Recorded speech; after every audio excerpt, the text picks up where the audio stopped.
یہ لوٹن international church کے بانی ہیں، فاؤنڈر ہیں، اور بہت عرصہ دراز سے 50 سال سے زیادہ یہ خدا کی خدمت کر رہے ہیں، اور ان کو خدا نے بہت گفٹس دے کے، تھوڑے دے کے، شفا کے لیے، ڈیلیورنس کے لیے، ورڈ آف نالج کے لیے، پروفیٹک ورڈ کے لیے خدا نے استعمال کرتا رہا اور کر رہا ہے۔ پاسٹر ایڈورڈ، آج ہم بات کریں گے اس کلام کی سچائیوں کے تعلق سے بھی۔ آپ اگر ابتدا میں مزید اپنا کوئی تعارف کرانا چاہیں تو آپ تعارف کرا سکتے ہیں۔ آپ نے بہت اچھا تعارف کرایا۔ میں چاہتا ہوں کہ ہم پروگرام کو آگے لے چلیں، اور میں خدا کا شکر کرتا ہوں آپ کی اس منسٹری کے لیے جس میں آپ نے مجھے دعوت دی کہ میں بھی آپ کے ساتھ شامل ہو کر خدا کے کلام کو ان تک پہنچاؤں جو ابھی نہیں انہوں نے خدا کو جانا یا جاننا چاہتے ہیں اور جانیں۔ اور میری تمنا ہے، میری خواہش ہے کہ ہماری آواز ان لوگوں تک پہنچے اور وہ خدا کے کلام سے مستفید ہوں۔ میں آپ کی انویٹیشن کے لیے، اس اسٹوڈیو پروگرام کے لیے، آپ اور اس دعوت کے لیے شکر گزار ہوں کہ آپ نے مجھے یہ موقع دیا اور اس پروگرام میں شامل ہونے کے لیے۔ Thank you very much doctor Edward Morris, آپ کے لیے ہم خدا کا شکر کرتے ہیں۔ میں نے چند دن پہلے ایک ویڈیو مجھے ہمارے ناظرین میں سے ایک نے بھیجی۔ پاکستان کے اس وقت بہت بڑے مولاناز میں، عالموں میں، یہاں تک کہ ہمارے پرائم منسٹر بھی ان سے ہی مشورہ، سارے روحانی مشورے آج کل لیتے ہیں، اور وہ مولانا طارق جمیل کی میں بات کر رہا ہوں۔ ٹھیک ہے۔ اور انہوں نے اس ویڈیو میں شارٹ سا کلپ ہے، ابھی ہم آپ کو دکھائیں گے بھی، انہوں نے یہ فرمایا کہ جو توریت ہے، جو زبور ہیں، جو اناجیل ہیں، صحائف انبیاء ہیں، یہ آسمانی کتابیں ہیں لیکن خدا کا کلام نہیں۔ اور میرا ذہن ایک دم اس طرف گیا کہ اگر آسمانی کتابیں بھی ہیں اور خدا کا کلام نہیں، انہوں نے کہا کہ اللہ کا کلام نہیں ہے یہ، اللہ، تو یہ پھر کس کا کلام ہے؟ اور پھر ایک دم میرا ذہن اس طرف بھی گیا کہ کیا بائبل کا خدا اور قرآن کا اللہ ایک ہیں؟ تو ہم اس پہ بھی بات کریں گے، لیکن آئیے پہلے اس کلپ کو ہم دیکھتے ہیں۔ پہلے نبیوں پر کتابیں آئیں، وہ آسمانی کتابیں تھیں، اللہ کا کلام نہ تھا۔ یہ فرق ہے قرآن میں اور پہلی کتابوں کا فرق ہے، بہت خوبصورت فرق ہے۔ تورات آسمانی کتاب ہے، اللہ کا کلام نہیں ہے۔ زبور آسمانی کتاب ہے، اللہ کا کلام نہیں ہے۔ انجیل آسمانی کتاب ہے، اللہ کا کلام نہیں ہے۔ صحیفے 150 چھوٹے پمفلٹ کتابیں، چھوٹی کتابیں، وہ آسمان کی کتابیں ہیں، وہ اللہ کا کلام نہیں ہیں۔ بہن نے کوشچن کیا کہ کوئی یہ کہتا ہے کہ توریت، زبور، انجیل آسمانی کتابیں تو ہیں لیکن اللہ تبارک و تعالیٰ کا کلام نہیں، کیا اس کی یہ بات درست ہے؟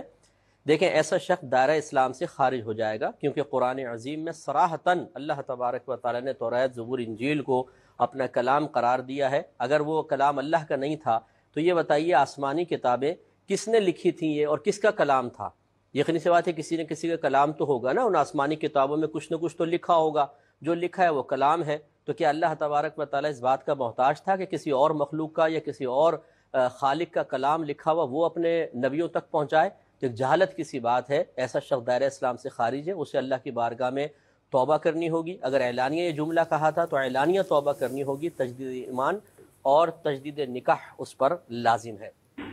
ناظرین، آپ نے اس کلپ کو سنا، اور ہم روز اس طرح کے بہت سے کلپس آتے ہیں ہمارے پاس، دیکھتے ہیں، لیکن بعض دفعہ وہ کچھ اتنے مولانا صاحبان کچھ جانے پہچانے یا شاید اس لیول پہ نہیں ہوتے، تو ہم ان کو اگنور کر دیتے ہیں کہ چلیں جو بھی یہ کہتے ہیں۔ لیکن مولانا طارق جمیل سے ایسی بات سننا جو تھا وہ مجھے بہت ہی معیوب سا لگا، بہت عجیب سا لگا، اور پھر جب اس کے جواب میں خود ہی انہی کے ایک مولانا نے سارے اس بات کو ان کی پوری رد کر کے رکھ دیا، بلکہ یہاں تک ان پہ فتویٰ لگا دیا کہ وہ دائرہ اسلام سے اب خارج ہیں اور ان کا نکاح بھی ٹوٹ چکا ہے، اور اب انہیں دوبارہ سے اس سارے عمل سے گزرنا ہوگا، کیونکہ قرآن کہتا ہے اور بہت دفعہ آیا ہے، میں وہ چاہے تو ہم وہ آپ کو حوالے بھی دے سکتے ہیں کہ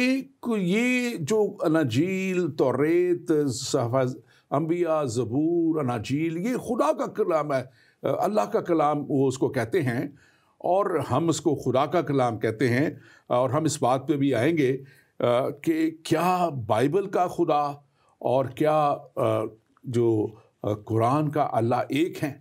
کیونکہ میں ایک بات پہ تو مولانا صاحب کی متفق ہوں کہ واقعہ ہی جو توریت ہے، جو صحف انبیاء ہیں، اور جو یہ زبور ہیں اور اناجیل ہیں، یہ اللہ کا کلام نہیں ہے، کیونکہ بائبل کا خدا جسے ہم مانتے ہیں وہ ایک ہی ہے، لیکن وہ تین اس کے جو ہے وہ شخصیتیں رکھتا ہے، یعنی باپ اور بیٹا، اور کیونکہ ہم سب مانتے ہیں وہ روح ہے تو خدا روح، لیکن وہ خدا ایک ہی ہے۔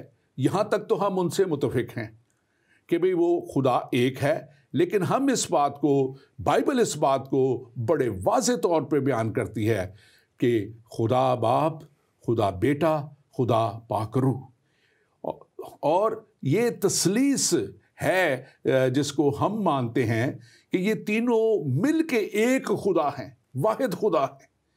اور اس کی تین، جیسے میں ایک سمپل سی مثال بھی دے سکتا ہوں کہ میں ایک باپ بھی ہوں، لیکن میں ایک بیٹا بھی ہوں، اور میری ایک روح بھی ہے، لیکن یہ ایک بڑی عام سی بات ہو جائے گی۔ میں اس سے پہلے کہ خود آگے بڑھوں، میں پاسٹر ایڈورڈ آپ سے چاہوں گا کہ آپ اس کے اوپر بیان کریں کہ آپ اسے کیا کہتے ہیں اس تعلق سے۔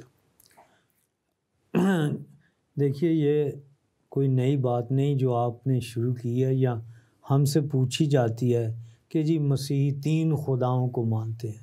ارے کہاں، خدا ایک ہی ہے۔ اور دیکھیے یوحنا کی انجیل، جیسے آپ نے پہلے شروع سے اس کو کوٹ کیا ہے، اور اس انجیل میں آپ نے ایک لفظ کہا ہے، ابتدا میں کلام تھا اور کلام خدا کے ساتھ تھا اور کلام خود خدا تھا۔ تو دیکھیے قرآن بھی اس بات کی گواہی دیتا ہے کہ کلام ہی سے سب چیزیں ہوئیں، اور یسوع مسیح جو ہے اس نے اس بات کی دکھایا، ڈیمونسٹریٹ کیا شروع سے کہ اس نے مردے زندہ کیے، اس نے کوڑیوں کو چنگا کیا، اس نے بیماروں کو اچھا کیا، تو وہ خود خدا ہے۔ اور وہاں پہ یوحنا کی انجیل میں ایک اور آیت ہے، مجھ پر کون گناہ ثابت کرتا ہے؟ ایک واحد خدا ہے جو کہتا ہے، اور وہ ہے زندہ خدا کا کلام یسوع مسیح مجسم، جسے ہم لوگوس کہتے ہیں۔ وہ کلام مجسم ہوا، اور مجسم ہو کر وہ آدمیوں کے درمیان رہا، اور ہم نے اس کے باپ کے بیٹے کا جلال دیکھا۔ وہ جلال ہے، وہ جلال میں ہے، وہ دنیا میں آیا اور دنیا میں رہا، اور دنیا نے اسے دیکھا اور انہوں نے چھوا، شاگردوں نے۔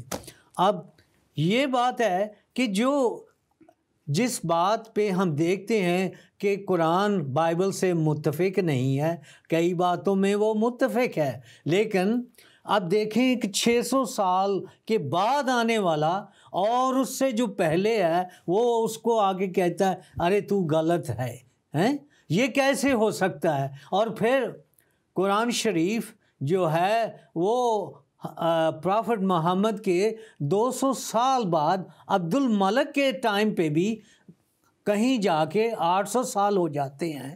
وہ اب قرآن جو ہے وہ وہاں پہ اس کے حوالے دیے جاتے ہیں، تو پہلے تو اس کا پتہ ہی نہیں تھا کہ بھی قرآن بھی کوئی چیز ہے۔ اب ہم جو ہمارے عالم مسلمان بھائی ہیں وہ کہتے ہیں بائبل کو غلط کر رہے ہیں، لیکن پچھلی کتابوں کو کچھ کو مانتے ہیں کچھ کو نہیں مانتے۔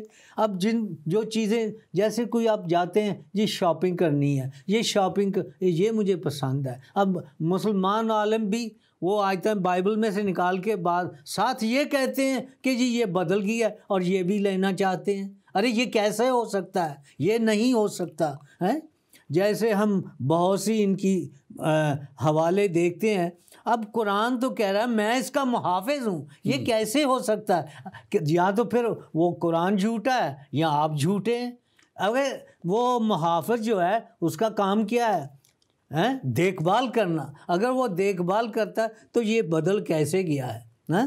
پھر آپ نے کہا واقعی یہ بات ہے کہ جی وہ اللہ کی باتیں، وہ اللہ کا کلام ہے، وہ انجیل مقدس جو ہے اور توریت جو ہیں آسمانی کتابیں ہو سکتی ہیں لیکن وہ اللہ کی نہیں، آپ بالکل کہتے ہیں، کیونکہ بائبل کا خدا قرآن کے خدا کے ساتھ متفق نہیں ہے۔ میں بالکل آپ کی اسی بات سے آگے بات کروں گا، لیکن میں اس سے پہلے کہ یہ بات کروں میں اپنے ناظرین سے یہ بات کہوں گا کہ آپ ضرور اس پروگرام کو شیئر کریں اپنے فیس بک پیج پہ یا جہاں بھی اس وقت آپ دیکھ رہے ہیں۔ آپ مہربانی سے اپنے شیئر کو بٹن کو دبائیں، گروپس میں شیئر کریں، اور جن اپنے عزیزوں کو آپ چاہتے ہیں کہ وہ دیکھیں یہ پروگرام شیئر کریں، کیونکہ اس کے بعد بھی 2-3 بہت اہم سوال ہیں جو ہمیں بھیجے گئے ہیں، ہم ان کا جواب بھی دیں گے، اور کلام کی یہ سچائیوں کو ہم چاہتے ہیں پہنچانے۔ ہم اپنے مسلمان بھائیوں سے بہت پیار کرتے ہیں، میرے بہت اچھے دوست میرے مسلم بھائی ہیں، لیکن ہم چاہتے ہیں کہ جو سچائی ہے اس کو ہم پہنچائیں سب تک، تاکہ سچائی کلام کہتا ہے کہ ہمیں آزاد کرتی ہے۔ آمین۔ تو اور میں چاہوں گا اپنے ناظرین سے کہ آپ کال کریں اگر آپ کا کوئی سوال ہے۔ ہمارا واٹس ایپ نمبر آ رہا ہے، آپ اس پہ کال کریں۔ آپ کال نہیں کرنا چاہتے تو آپ میسج کریں اس کے اوپر، اور آپ اگر میسج کریں گے تو ہم آپ کا جواب ضرور دیں گے سوال کا۔ میں جب جہاں پہ آپ نے بات ختم کی ڈاکٹر مورس ایڈورڈ، میں وہاں سے ہی آگے جاری رکھوں گا۔ دیکھیں بائبل کا خدا کہتا ہے کہ کلام کو سمجھو اور اس کی تحقیق کرو۔ بالکل۔ قرآن شریف کا جو ہے اللہ وہ کہتا ہے کہ تحقیق مت کرو، اس کو بلائنڈلی فالو کرو، بلکہ شروع میں تو وہ اس کے ترجمہ بھی نہیں چاہتے تھے کہ ہو، آپ اسی زبان میں پڑھو چاہے آپ کو آتی ہے چاہے نہیں آتی ہے۔ پھر جو بائبل کا خدا ہے وہ جو ہے وہ جیسے ہم نے پہلے بات کی، وہ تثلیث پہ، خدا باپ، خدا بیٹے، خدا پاک روح پہ ایک ایسا پیار، محبت کا پیغام، خدا محبت ہے اور وہ اسی محبت میں اپنے بیٹے کو بھیجتا ہے، بیٹے کے روپ میں وہ اترتا ہے تاکہ انسان کے لیے اس کفارے کا انتظام کر سکے۔ تیسری بات دیکھیں، بات یہ ابھی مولانا طارق جمیل صاحب نے کی، ہمارا بھی فرض بنتا ہے، جو ان کے دوسرے مولانا تھے انہوں نے تو اپنا جواب دے دیا، لیکن وہ کہتے ہیں کہ یہ جو ہے اللہ کا کلام نہیں۔ اگر وہ اللہ کو خدا کے طور پہ ہی کہتے ہیں تو وہ کون تھا جو موسیٰ کو جو آسمان پر سے اترا اور اس نے خود اپنے ہاتھوں سے وہ تختیاں لکھ کے موسیٰ کو شریعت اور وہ 10 احکام دیے، وہ کون تھا؟ کیا وہ کوئی اور چیز تھی؟ پھر اگر وہ کہتے ہیں کہ آسمانی کتاب ہے لیکن خدا کی نہیں، تو پھر اور کون ہے خدا کے علاوہ آسمان پہ؟ اور کون ہے جو لکھے گا؟ اور پھر کلام کی سچائی کلام مقدس سے بیان کرتا ہے، اور کلام میں لکھا ہوا ہے کہ خدا نے جو ہے وہ مختلف وقتوں میں اپنے صحیفوں کو اپنے نبیوں پہ نازل کیا، اپنے روح کے وسیلہ سے۔ خدا روح ہے اور اس روح کے وسیلہ سے یہ کلام ان تک پہنچا اور خدا نے ان سے تحریر کروایا۔ اب مزید اس کے آگے بڑھیں تو ہم دیکھتے ہیں کہ یہاں پہ جو ہے بائبل کا خدا معافی کا خدا ہے اور وہ انسان کو معاف کرتا ہے، گناہ گار سے وہ پیار کرتا ہے، وہ گناہ سے نفرت کرتا ہے۔ لیکن ہمیں قرآن شریف سے جو بات ملتی ہے وہ گناہ گار سے بھی خدا نفرت کرتا ہے اور وہ اس کو کہتا ہے کہ میرے قریب نہ آؤ۔ پھر بائبل کا خدا یسوع کے کفارے کے وسیلہ سے انسان کو پھر سے ریسٹور کرتا ہے، بحال کرتا ہے اور نئی زندگی عطا کرتا ہے، اپنی فرزندیت عطا کرتا ہے۔ لیکن قرآن کا اللہ جو ہے وہ اچھائیوں پہ نیکیوں کہتا ہے آپ کی نیکیاں تولی جائیں گی اور جو پلڑا بھاری ہوگا وہ جو ہے، اور بھی بہت سی باتیں، لیکن میں چاہوں گا آپ بھی اس پہ تبصرہ کریں۔ کیا ایک ہی خدا دو باتیں مختلف کر سکتا ہے؟ آپ اس پہ تبصرہ کیجیے۔ سب سے پہلی بات دیکھیے، بڑا انٹرسٹنگ دلچسپ مضمون ہے جس پہ ہم گفتگو کر رہے ہیں۔ دیکھیے، بائبل کے خدا کے بارے میں آپ نے بہت اچھا کہا، بہت کچھ کہا، لیکن جب میں اس کا موازنہ یا مقابلہ کروں قرآن شریف کے اللہ کا، تو وہ ہے لمیٹڈ ہے۔ کیسے ہے؟ کیوں؟ اس کو صرف عربی آتی ہے اور کوئی زبان نہیں آتی۔ میری بات سمجھے؟ لیکن بائبل میں جو خدا ہے وہ ہر زبان پہ اس کو قابو ہے۔ وہ فارسی بھی بولتا ہے، وہ گجراتی بھی بولتا ہے، وہ ہندی بھی بولتا ہے، پنجابی بھی بولتا ہے۔ کیوں؟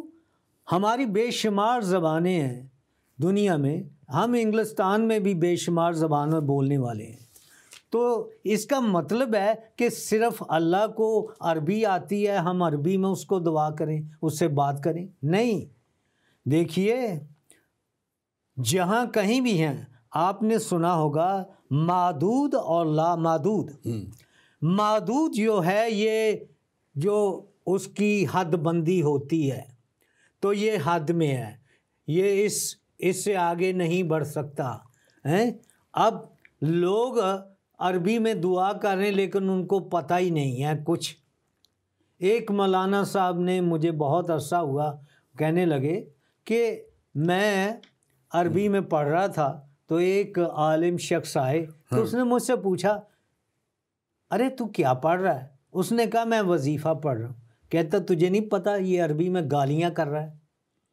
ارے گالیاں دے رہا ہے عربی میں۔ کہتا اچھا۔ تو اس نے کہا کہ یعنی کہ جو آپ کہنا چاہ رہے ہیں کہ وہ زبان کو کیونکہ سمجھتا نہیں تھا، اس لیے وہ جو بھی اس کو بتا دیا گیا، سمجھا دیا۔ لیکن میں مین جو باتیں میں اس پہ آنا چاہتا ہوں، دیکھیں اب تھوڑی سی میں آپ بات کر لوں پھر آپ کیجیے گا، تاکہ جو مین بات ہے ہم اس کے اوپر بات کریں۔ اور اب دیکھیں جو فلسفہ جو ہے ان دونوں کتابوں میں، یا جو یہ دونوں کتابیں بیان کرتی ہیں، خدا بیان کرتا ہے یا اللہ بیان کرتا ہے، بائبل کا خدا پاکیزگی کا خدا ہے۔ بالکل بالکل۔ بائبل کا خدا زمین پہ بھی پاکیزگی مانگتا ہے اور وہ کہتا ہے کہ پاک بنو کیونکہ میں پاک ہوں، میں پاک ہوں۔ اور پھر لکھا ہے متی کی انجیل اس کا 5واں باب، بڑی مشہور پہاڑی واز میں یسوع مسیح کے جو پاک دل ہیں کیونکہ وہ خدا کو دیکھیں گے۔ مبارک ہے وہ جو پاک دل ہیں کیونکہ وہ خدا کو دیکھیں گے۔ اب دوسری طرف جب ہم دیکھیں تو، اور اسی میں خدا جو بائبل کا خدا ہے وہ کہتا ہے کہ آسمان پہ بیاہ شادی نہیں ہوگی۔ بالکل۔ اور یسوع مسیح نے بھی یہی کہا جب اس سے سوال کیا گیا تو انہوں نے کہا کہ آسمان پر بیاہ شادی نہیں ہوگی۔ لیکن اگر ہم قرآن شریف کے اللہ کو دیکھیں تو وہ حوروں کی بات ہے، 70 حوریں اور ایک فرقہ 72 حوروں کو مانتا ہے۔ اور پھر وہ مانتے ہیں کہ آسمان پر اس کے علاوہ بھی انہیں بہت سی جو ہیں وہ وہاں شراب ہوگی، جو ہیں لونڈیاں اور دوسری ملیں گی، اور جسمانی کام ہوں گے وہاں پہ۔ جسمانی کام جو ہے وہ خدا اور جو ہے شادی اور پھر حوروں کے ساتھ یہ سارے کام، جبکہ بائبل کا خدا کہتا ہے کہ ہم وہاں فرشتوں کی مانند ہوں گے, ہم جلالی بدنوں میں ہوں گے, بالکل گلوریفائڈ باڈیز میں ہوں گے, اور ہم کیا کریں گے, ہم خدا کی عبادت کریں گے, ہم اسے قدوس قدوس کہیں گے. آپ کہنا چاہ رہے ہیں کچھ, آپ کہیے. میں یہ کہہ رہا ہوں, جیسے میں بتا رہا تھا آپ کو کہ دیکھیے یہاں ٹکراؤ ہے. خدا کی ذات جو ہے بائبل کی, وہ قرآن کے سوچ سے بالکل علیحدہ ہے, اور یہ اس میں کوئی مطلب ہے کہ ملاپ نہیں ہے. لیکن کیونکہ بائبل کا خدا قرآن شریف کے اللہ سے فرق ہے. اور یہ بات صحیح آپ وہ مولانا صاحب کہہ رہے ہیں کہ وہ اللہ کا کلام نہیں ہے, لیکن اللہ کا کلام یہ خدا کا کلام ہے. بائبل مقدس, جیسے آپ نے عبرانیوں کے خط اس کے پہلے باب اس کی پہلی آیت میں, خدا نے حصہ بحصہ نبیوں کی معرفت خواب و رویا کے وسیلہ سے اور مختلف وقتوں پر خدا نے کلام کیا, اور آج بھی خدا جو ہے کلام کر رہا ہے.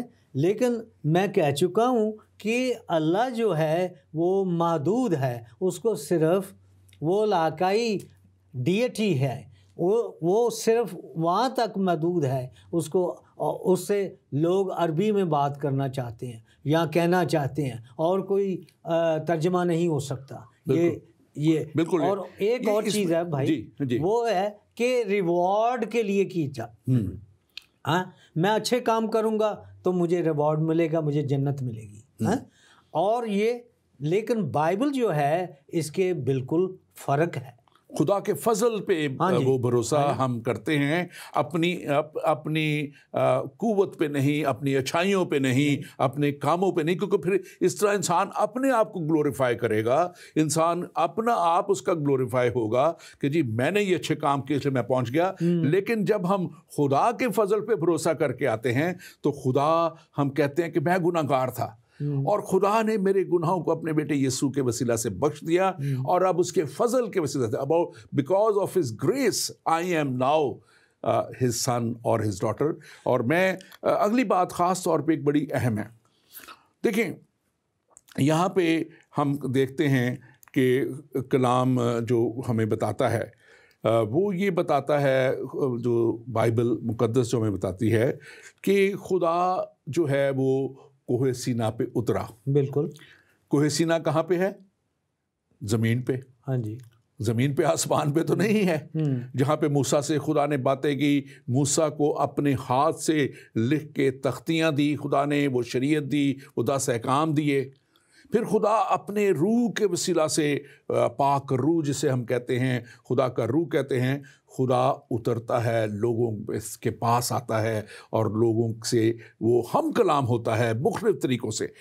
لیکن جو قرآن کا اللہ ہے وہ قرآن کا اللہ کہتا ہے کہ خدا زمین پر نہیں آ سکتا. خدا جو ہے وہ زمین پر اتر نہیں سکتا, یہ زمین اس کے لیے آؤٹ آف باؤنڈ ہے. وہ یہ کہتے ہیں کیونکہ وہ اسپرچل بینگ ہے, آسمان تک ہی محدود ہے, آسمان سے وہ نیچے نہیں آ سکتا. آپ کچھ کہنا چاہ رہے ہیں, آپ ضرور کہیے.